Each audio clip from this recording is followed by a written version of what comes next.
Hey, happy Saturday, first day of February. So, uh, have you taken control of your day?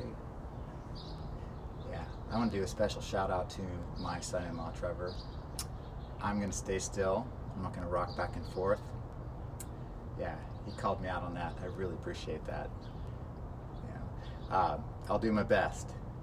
What happens is this is kind of nerve-wracking. I'm doing a live post and I want to grow. I want to get better at this. And I just did it, didn't I? Stop it.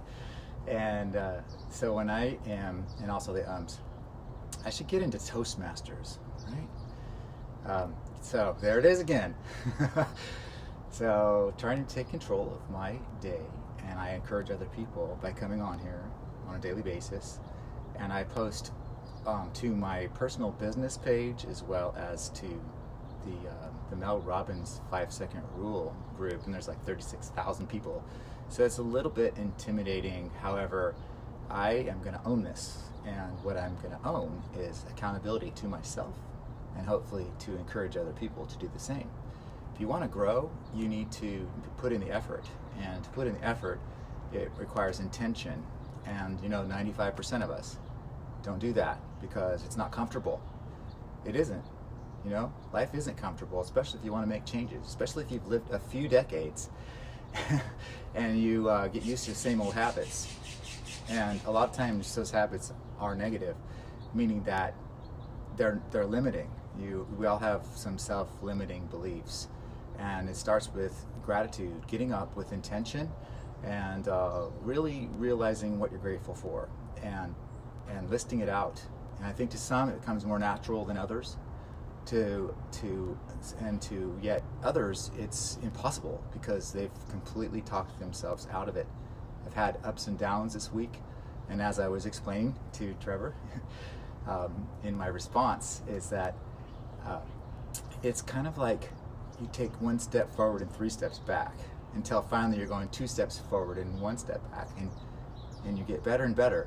But we're never going to be absolutely perfect, because if we were, what's the point, And also enjoying the journey. You have to realize and gain perspective. You're just here for a short period of time. Might as well make the best of it. As far as we know, we only live once, and there's never going to be another you. And all of those cliche statements, they come true. And it's really important that you communicate with people, and that comes down to kind of understanding yourself. And sometimes we can only understand ourselves if we do communicate with other people. If you love your family, if you love people, and you want what's best for them, I think it's good that you set an example. And so for me, I have lots of aspirations. I worked a 30 some odd year career. I raised 4 children. They're all well into their 30s, and I have grandchildren, and I want to leave a legacy. And I have my parents that are still here, and I'm really proud of and grateful for. My mother is suffering from Alzheimer's, and the fortunate thing about that is she's not as aware of that as we are, and it's heartbreaking, it's awful, and so, but at the same time, there's plenty to be grateful for. There's prevention, there's perspective, there is all of that. There's so many exciting things happening, and I'd want to embrace that and make the best of it. I've got another career, so it's like I'm starting fresh, and on this one, it requires being comfortable with myself and being my best self, and it's full of gratitude. And there's a lot of the Mel Robbins philosophy, the 5-second rule, that has to do with the law of attraction. You get what you think about, and it's extremely important that you remember that and you invoke that in your daily life. You want good things, you have to think good things as if they're already here, because they are. You just look around. And it's not about what I'm going to get later, or I'm going to get rich someday. It's about, you're rich right now. You really are. I am. I'm talking to 2 phones right now in front of my house on a foggy day. It's kind of cold out. Don't know how long I'm going to last out here.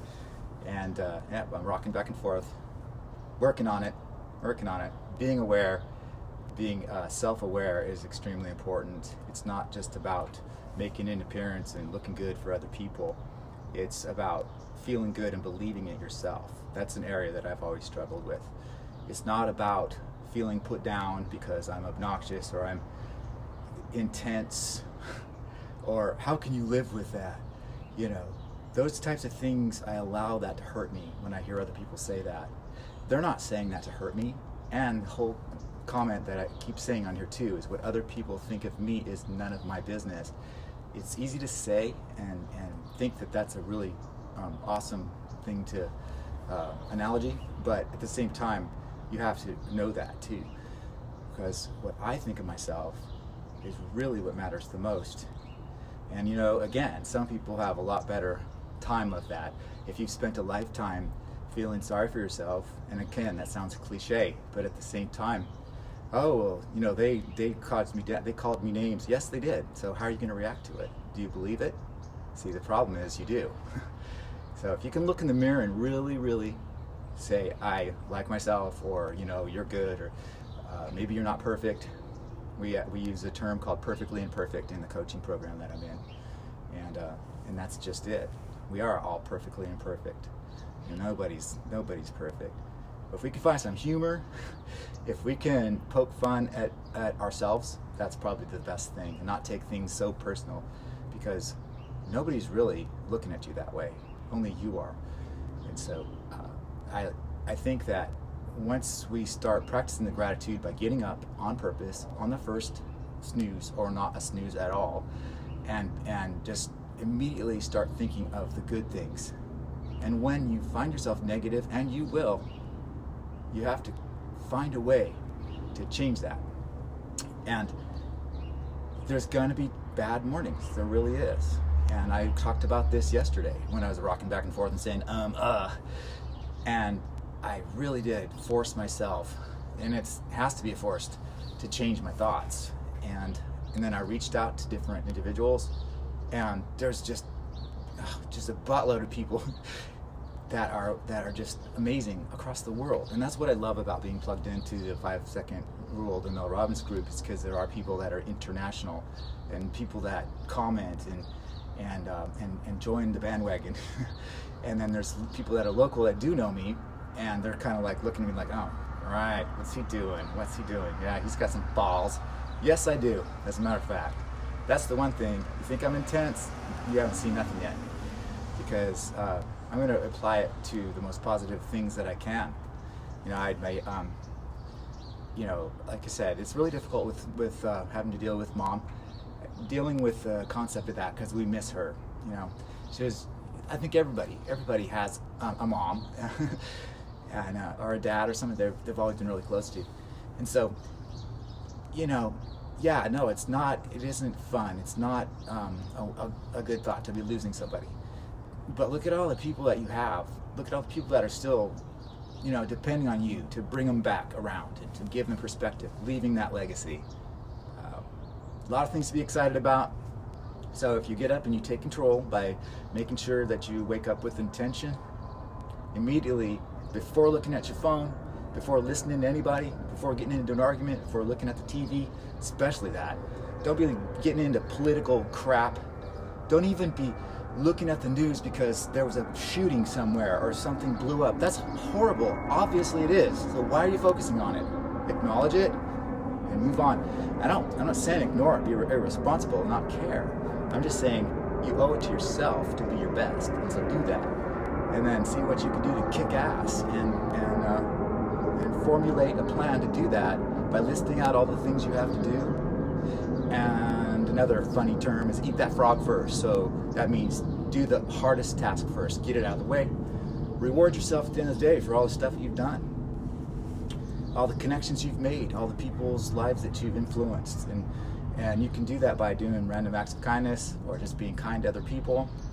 And like I said, I'm going to bring it back around. Thanks, Trevor. I love you. You're my, you know, he always has this expression that says, you know, everything will always work out, always does. I know he had some struggles growing up too. But you know what? He's the daddy of my granddaughters, and I'm so proud of them. But anyway, so make it a great day, and it is one, February 1st.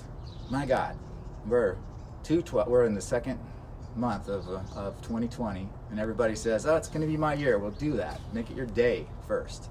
All right, we'll talk to you again tomorrow. All right, bye-bye.